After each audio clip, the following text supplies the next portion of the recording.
Hey everyone, Mo here, and before the video begins, I just want to let you guys know that my schedule has opened up for me to do coaching again. So if you're interested in private one-on-one coaching for me to help you, whether you're a newer player and you want to excel at the game very quickly and learn the fundamentals without developing any bad habits early, or if you're an experienced player who's already maybe platinum or diamond and you're top 1%, but you need some help filling in the gap to get you to that 0.01%, to make you just some of the best, then hit me up on Discord and I can get you in some private one-on-one coaching lessons to help you polish up any skills you want to refine and help you learn all of the secrets to becoming a top player. That's it. I hope you enjoy the video.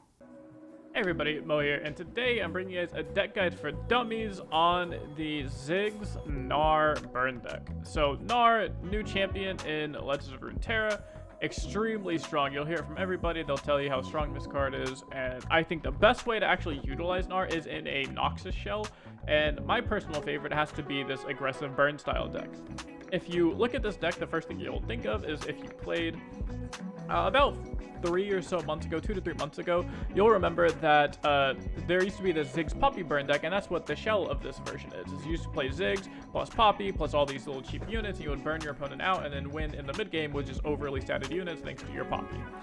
Now it kind of turned into the same thing, but with Gnar and Teeny Dactyl. So you still use the same early game units to do your chip damage and do your little bits of damage, and then once you get to the mid game, you start using your like Ziggs, Gnar, Teeny Dactyl, and then whatever card you get off of Mare as a way to kind of close out games and finish a whole bunch of games. I have a 70% win rate with this deck with over almost 50 games played. I have a 70% win rate. So this deck is absolutely nuts, and I wasn't even like sweating when I was playing the deck. I was literally just playing the deck because it was day one of new cards, and I was like, oh, I want to play Gnar deck. This deck looks fun. Let me try it out. And I just like casually got all the way up to plat 1 80 LP with it, and just like won a whole bunch with it without actually meaning to. So the deck is extremely fun, because for me anyways, if you're an aggro player, you'll absolutely love this deck, and I've seen people build it a couple different ways. So what I'm going to do is I'm going to kind of go over why I built the deck this way versus some of the other cards that opponents put in. So other people put in things like House Spider and Precious Pet instead of cards like Bandle City Mayor and like the Flame Spitter. And the reason I'm in Bandle City Mayor is because, and like Concologist. And the reason I'm in Bandle City Mayor is because I really like having options when it gets to the like mid to late game of finding ways to carry the deck out, to carry the game, carry the deck. So with this version, there's not very many 1-drops because I'm not an all-in aggro use swarm style deck.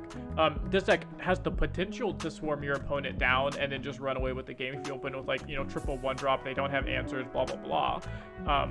But that's not the main purpose of this deck. This deck is more of like a mid-rangey burn style deck, like a slow burn deck, if you will. Because with things like Gnar and Teeny Dactyl being the strongest cards in your entire deck, and they don't even come online until turn 4, I really like this idea of playing early, kind of chipping them down, getting to turn 4, and then just running away with the game with your broken Teeny Dactyl and your broken Gnar. Like, these cards are nowhere close to balanced. So why, if you're going to build the deck around these cards and be like, oh, my power spike is mid-game, would I really want to put the rest of my power spike in the early game? That doesn't make too much sense to me. I use Bandle City Mayor to generate a bunch of cards that are late game carries. So the 2 cards I look for the most off of Bandle City Mayor is, one, I look for the Fae that has Impact 4. So I look for the Furious Faefolk. This is probably the #1 thing I look for off of Mayor if I just need direct damage, like burn damage. And the second thing I look for the most is actually the Shark Trainer. And this card is coming clutch so often. If I just need to go wide and I don't need necessarily like burn damage, direct damage to the face, I just need to go wide and have a better board presence, I look for Shark Trainer because first of all, it's a 6/6 body, and if you have Mayor in play, you can place on 6, so you have 6 mana 6/6 body that when you attack, it summons a 4/2 overwhelm unit, and those stat lines is just like absolutely nuts if you can get it for free. Of course, I would never really main deck this card, but it's been so clutch. It's actually won me like 4 different games. Just been like, okay, I'm gonna look for Shark Trainer. Okay, I found it. Boom, I win the game. So those are the 2 units I pull off of Bandle City Mayor, and he's kind of just in here as a cheap way to find those cards. So he's like, oh, I'm a 2/2 body that also finds you good late game stuff. So it can be a blocker / little chip damage in while finding you your late game bombs. And that's why I like to play Bandle City Mary. Same with Concologist. I play him because he's like a 2-mana 2/2, so he's a good chump blocker or good at doing little bits of chip damage, as well as he hits a lot of really good things. Now, Bandle City's Concologist pool is absolutely insane now that the now that they added a bunch of the new cards. Like, I don't even think I own a lot of them. Like, Wallop is really good. Yordle Portal, really good. What's the new? Yeah, Heroic Refrain, really, really good. Like, there's so... Your hits here are so nice. And this is just the 3-drop. Obviously, I didn't filter up for, like, the 2 and the 1. But you have so many good hits that it's just kind of nuts. Like, even Prowling Projectile isn't bad because it's kind of... It's a pseudo pup spell plus kill your units. Quicken is really, really good now that Formidable is an archetype. So... same with like Trisky Tentacles, or no, not that one. There's this one, Hunt the Weak. Like, you can make your opponent discard their big Formidable unit because it has 0 attack. It's just like a lot of the cards that were misses previously off of Concologist are actually like pretty good now, and that's really good. That's a really good buff to the card. So I think Concologist is really nuts to run. And then the last card I'll talk about is the 1-of Flamespitter. Realistically, this card can be a 1 of anything you want. My preference for Flamespitter is because I find myself a lot of the time being exactly like 1 unit wide of my opponent, or I'll be 2 units wide and then my opponent will have a removal spell. And since that's the case, Flamespitter is perfect for those scenarios. The Heroic Refrain is obviously a lot better if you're, you know, multiple units wide. If you just have like a 6-unit wide board and you're attacking and your opponent can't deal with a bunch of your units, then you go, okay, Heroic Refrain, boom, here's 4 damage. Well, Flamespitter is 3 damage, so 1 less mana, 3 damage, and it's a lot easier to play because your opponent has to remove literally every unit before you play your Flamespitter in order to cancel it out. Which is not very often. A lot of times I'll be attacking with like 3 units. My opponent goes, okay, block 1 unit and then Pokestick the other. And I say, okay, very cool. My unit that went unblocked, that was just like a little 2/2. I'm now going to Flamespitter it, and it's going to hit you for 5 damage instead. So it's just a nice cheeky way to guarantee like 3 damage for 2 mana. It's like a 2 mana get excited with no downside. And then if you ever put Flamespitter on your Gnar, having +2/+0 on an Overwhelm unit that also now has impact is just absolutely busted. It's a nice way to guarantee you dealt damage for the round, and just putting that on your leveled up Gnar is just not even close to being fair. So that's why I play all these cards. So that's my little deck tech. That's the intro to the deck. Other than that, your typical game plan is just mulligan for 1-drops and mulligan here for your 4-drops. So you just want Chemist on 1, Gnar or Teeny-Dactyl on 4, burn your opponent out. You'll see me do that a lot in these games I'll play. So I hope you guys enjoy the games. So that's it for the intro. Enjoy the games in this deck guide. Abon! Abon! Alright, so Spiders is a pretty bad matchup because we don't actually have that many Fearsome blockers. I'm down to keep Flamespitter to randomly get a Fearsome blocker. But yeah, for the most part, we don't have Fearsome blockers, so this matchup is super awkward. But sometimes they just don't have a 1-drop, and we're okay. Well, I mean, that 1-drop can't block, so it's kind of like they don't have a 1-drop.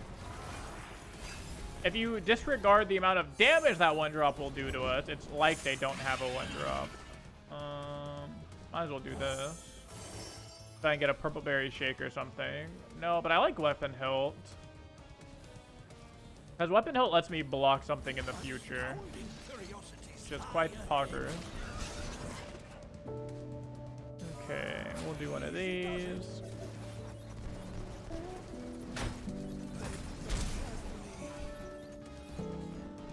Okay. We'll play some Ziggaroony. I know what I'm doing. Some Zigzagaroonies. You cannot beat me, boy. Sure. Well, I mean, now you can't block my Zig, so that makes me happy.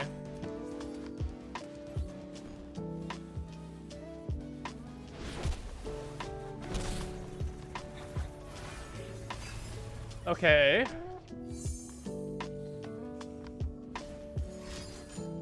Okay. We have to play around on Stygian Onlooker, but I think we beat that, which is good. I have to pay attention. Okay, that's just 1 Stygian. Alright. There's no way they have 2nd Stygian. Okay. Well, that's supposed to be a bad matchup. Sometimes you just kind of get there, you know? Sometimes you just aggro them down and you just kind of get removal spells. Concologist, the key to those aggro matchups like that is basically have Ziggs because he's your only fearsome blocker. Ziggs spell is really good, and then Concologist because a lot of the spells you can get off of Conch help you. Because they either give you pump spells to help you block fearsomes, or they can find you various different styles of removal decks, or removal spells. I remember I played against a spider deck yesterday, and I actually got the Katarina spell, and it won me the game. It's called, like, what's it called? Like Whirlwind or Blade Dance or something like that, where it's basically just 2 mana, deal 1 damage to all attacking units, or all combat units. And so he attacked with a full board, and then I just dealt 1 damage to their entire board, and it wiped like half of their board. It wiped 2 Stygian onlookers, and it wiped a 2/1 fearsome unit. So it was just like, yeah, Death Lotus. And it was just not even close after that. So Concologist, extremely important card. Having a 1-drop to match their 1-drop is extremely important, and then Ziggs is really, really important. So, all right, let's get another game in here. Does the new cards make you happy? Yeah, new cards make me happy. I like the new cards. All right, so we're against Pantheon Yumi. So with these decks, I'm just going to go fast. I'm just going to go really wide, really fast. I'm actually going to keep Flame Spitter here. I don't keep Flame Spitter very often, but I will in this matchup because I'm going to go 1 wide. How you know when to keep Flame Spitter in your opening hand or not is basically, are you going to be 1 wide, 1 unit more wide than your opponent's going to have blockers consistently? And if the answer is yes, then you probably want Flame Spitter because that's exactly why Flame Spitter is in the deck. For instance, in this matchup, Pantheon Yumi, the Pantheon decks don't typically go really wide, and we already have, you know, double 1-drop here. So if we open with another 1-drop or something of that nature, and we're able to go, you know, 1 extra unit wide by our turn 3 attack, then this Flame Spitter is going to be really, really nice. So I'm actually going to Legion Rearguard here. Most of the time you want to Chemist on 1, but knowing the Pantheon deck, they actually don't have a 2/1 on turn 1, so this is basically a free 3 damage. And there's 0 chance of you actually getting hit or traded in by your opponent. And see, this is exactly what I was talking about here. We're able to go really wide. We're going to go way more wide than our opponent, and we're just going to be able to open attack into the Flame Spitter, which is super, super nuts. So here we can even play 1 more. They can play their dragon if they want to. That's fine. And we're just going to go really big attack here, right? They have to block something here with their dragon. They do this. They're going to use a spell on Saga Seeker if I, you know, had to guess. And then we just get the Flame Spitter, one of the 3/2s. And if they say okay here, then I'm down to just pass. Like, I don't want to give you a free single combat, right? Like, this, totally fine. Totally fine. They're at 11. We're just going to hit them with one of these. We're going to put them at 8 HP. These put him down to 6. This puts him down to 3. And we're basically just 1 unit wide. And a lot of people try and make the argument, like, why would you play Flame Spitter over Brothers Bond? And the reason is, Brothers Bond, you need to be at least 2 units wide that are alive to make Brothers Bond good. If you're ever less than exactly 2 units wide, then your Brothers Bond just isn't very good, right? Because then you're paying 2 mana to, like, at best trade with something. And then after that, I think I'm down to trade here because I really just want the Poke Stick. Like, honestly, I think I just want to burn my opponent out. They're at, like, that sounds good to me. And otherwise, I just get Concerted Strike next turn, and it makes me sad. So I'm down to just take this trade, and I get to open attack. They still have to spend spells so they don't die to these units. Let's conk here to see if we get, like, a Might or something of that nature. We don't. I'll take Poison Dart. I just want direct damage at this point in the game. White Flame. We're going to play Stone Stackers. We're just going to go wide. And yeah, so with Brothers Bond, you need to be 2 units wide to get the actual value, whereas with Flame Spitter, you only need to be 1 unit wide. So like right there, for instance, if my opponent had a single combat and they blocked 2 units, single combat as a 3rd, I still have 1 unit that's really wide. Like even right here, right? Like let's pretend I have it in my hand. Like it'd be way better here because I'm 1 unit wide. If they go for single combat, I just go like, okay, Flame Spitter, boom, you're screwed. So Flame Spitter is really nuts in the scenarios where you're exactly 1 unit wider than your opponent instead of being 2 unit wider. And that comes up a lot more often than being 2 unit wide because the meta right now is a bunch of other Vandal decks. It's a bunch of these unit-based Swarm decks. It's other Nard decks. So they were most of the time going to have, you know, just as many units as you, or if you do get ahead, it's only going to be by the 1 unit. And that's why I enjoy Flame Spitter more. On top of, if you Flame Spitter a Gnar, like a leveled up Gnar, it's super nuts because Brothers Bond is 2 damage where on your leveled up Gnar, and then your other unit is just kind of, you know, whatever, usually dies, or maybe you uptrade. But if you have Flame Spitter and you Flame Spitter a leveled up Gnar, then it's the extra 1 damage thanks to the impact, no matter what happens. So I just like the Flame Spitter because it has less requirement and it's only 1 less damage at the end of the day. So I'll take the more consistent 3 damage than the less consistent, like, high roll 4 damage. Animation. Thanks, Boosty. Yeah, I got it just now. Mucho apreciado. All right, Orbmeister. Just recently had a really good run at Seasonals. We're in the mirror match. So let's see what's popping. Oh, I got Chemist. All right, so I have Chemist on 1. Let's see if they also have Chemist on 1. They don't. Oh, cool. So we're ahead right now. Chemist on 1 in the mirror match, or in really any Gnar mirror match, is really, really big. Because it means that you're guaranteed flipping your Gnar on turn 4. Or Teeny Dactyl. And this trade was really good for me. I traded my 2-1 for his 3-2. So we take those for sure.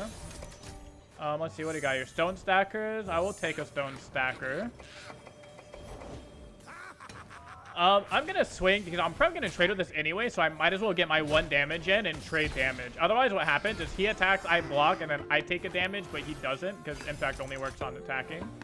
Unfortunately, I don't have a 4-drop, and this deck is really, really powerful based around its 4-drops. So if I don't draw into a 4-drop, I'm going to be extremely sad. Okay, I'll make this trade here. I'm trying to stay healthy. We're both down at 3. I have a leveled 4-drop if I draw one. And we did not draw one, which means we are extremely sad. So we'll swing here. They're gonna block. This makes me kind of sad. And if they have a 4-drop, we probably just lose because our hand is extremely awkward. Yeah, this hand is super awkward.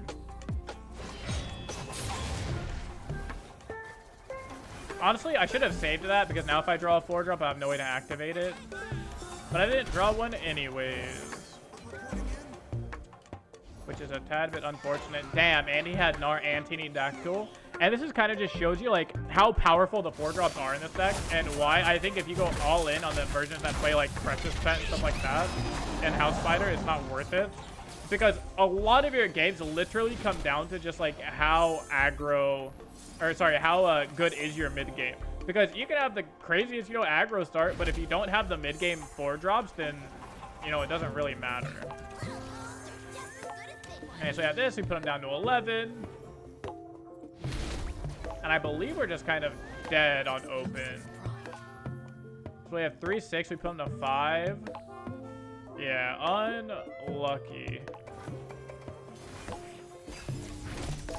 I think we're gonna take, yeah, we're taking a decent amount of damage here. So, oh, that's right, this thing can't even block, so we're like super dead. Yep, super dead. So yeah, so I'll keep this in just to show you guys like how dominant the different mirror matches. It literally comes down to if you have more 4-drops than your opponent. Because both decks are going to be playing these early game units. You're going to play your 1-drops. Every deck's going to have their 2-drops. And it's just going to come down to like, do you have your powerful 4-drops? So like right there, I had the Inventive Chemist. So if I had a Gnar or a Teeny Dactyl, I was winning that game 100% of the time. Because my champion was leveled on turn 4 and theirs wasn't. And yes, Teeny Dactyl is considered a champion in this deck. So it's extremely important to have, you know, that Chemist on turn 1 so you could have a leveled 4-drop.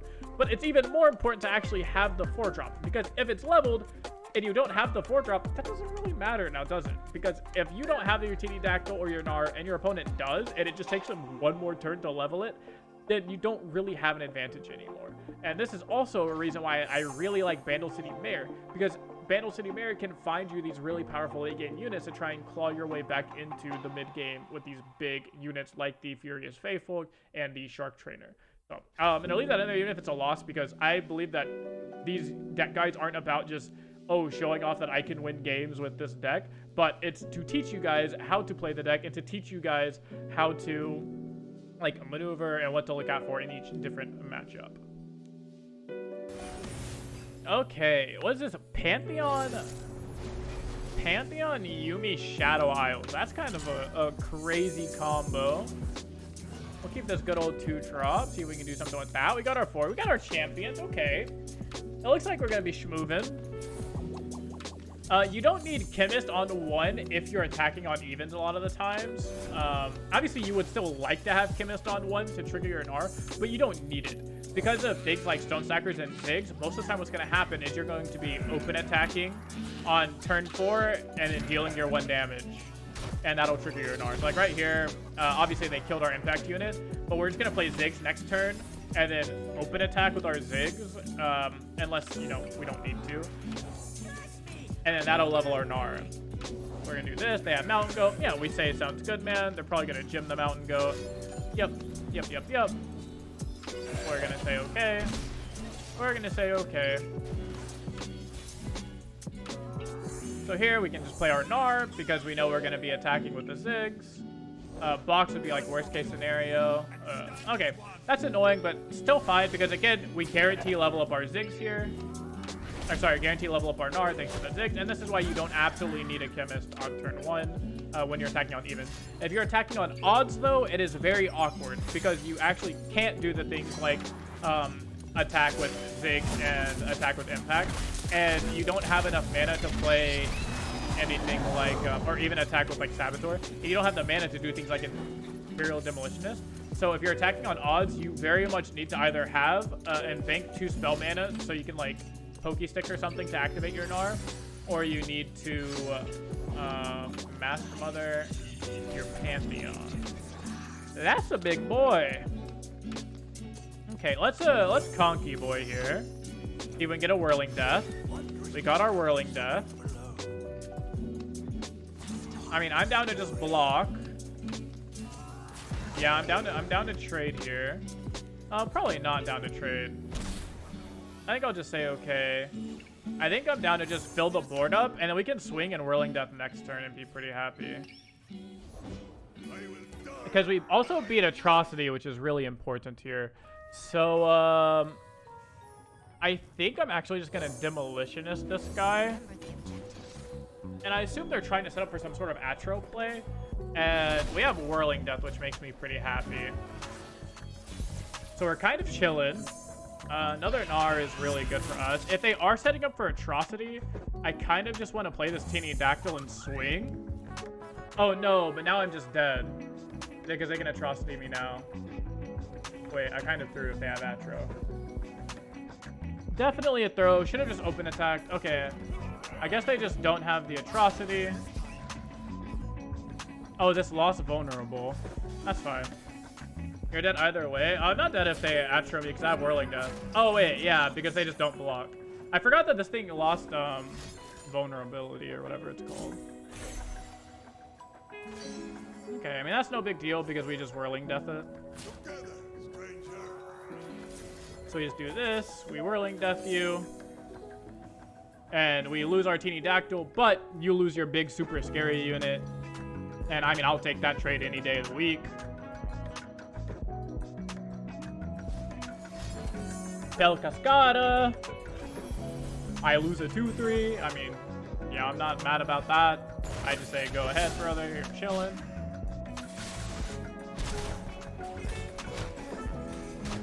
Okay. So you're at 8. I have 4, 5 here. And we have the Wallop if they try to do any crazy shenanigans. Okay, cool. So we have lethal here. We just need to not die. Lead the way, book. Sure. So we're going to do one of these. And if they try and give it overall and try and get cheeky, we have Gnar's Wallop. Other than that, I mean, we're kind of just gaming, right? Not die, no. Yeah, just don't die. I mean, that shouldn't really matter, right? I think we're just going to say okay here. I think we're just going to do this.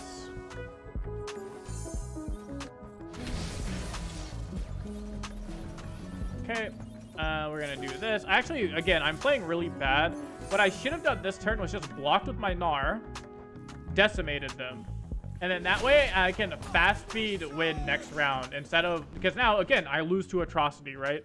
And that's something that you'll see a lot of good players do, is they'll play around like making themselves not lose or be able to beat these top decks. Like I'm at a point where I literally only lose to Atrocity. So what I should have done was said, okay, that's how I lose. Let me identify how to win. And I unfortunately didn't, I just didn't do that. Because I played poorly. But I should have just blocked with Gnar, and then that way I could have just gone like, yeah, because see, now I'm dead to Atrocity, and that was my bad. What we should have done is just send like, block with Gnar, don't care, decimate you, I put you to 4, and then I open attack. If you Atrocity me, I have, Fervor I have Fervor Pokestick off of the Gnar. So again, I'll keep that in there as a learning experience to show you guys that it's really important to find not only like what you lose to, but figure out how to beat it and then play well. It's really hard for me to play like really well while also like streaming and doing like recording and stuff like that. But yeah, so you always want to not just identify how you lose, try to figure out how to beat it, because a lot of people say things like, oh, I only lose to exactly like this card and they beat me, and it's like, oh, I got so high rolled. And a lot of times, like, while that's true, like you did lose to a a one of or something, there could have been a way to play around it. So you can't just say, oh, I lose to this thing, fuck it, sucks to suck, I got high rolled. When you want to try at that point, the next step is to avoid that situation and just say, like, if they do have this one of, and if I do get high rolled, how do I beat this high roll? Is there a way for me to play around it? And sometimes you can't.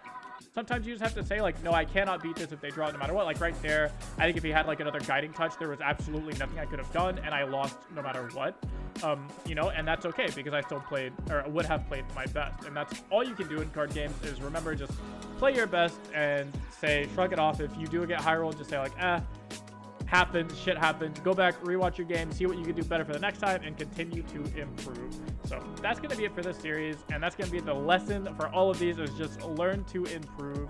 And make sure to leave a like and a comment down below. Let me know what deck you want to see next on the Deck Guide for Dummies, what deck guide you want to see next, and I'll see you guys in the next video.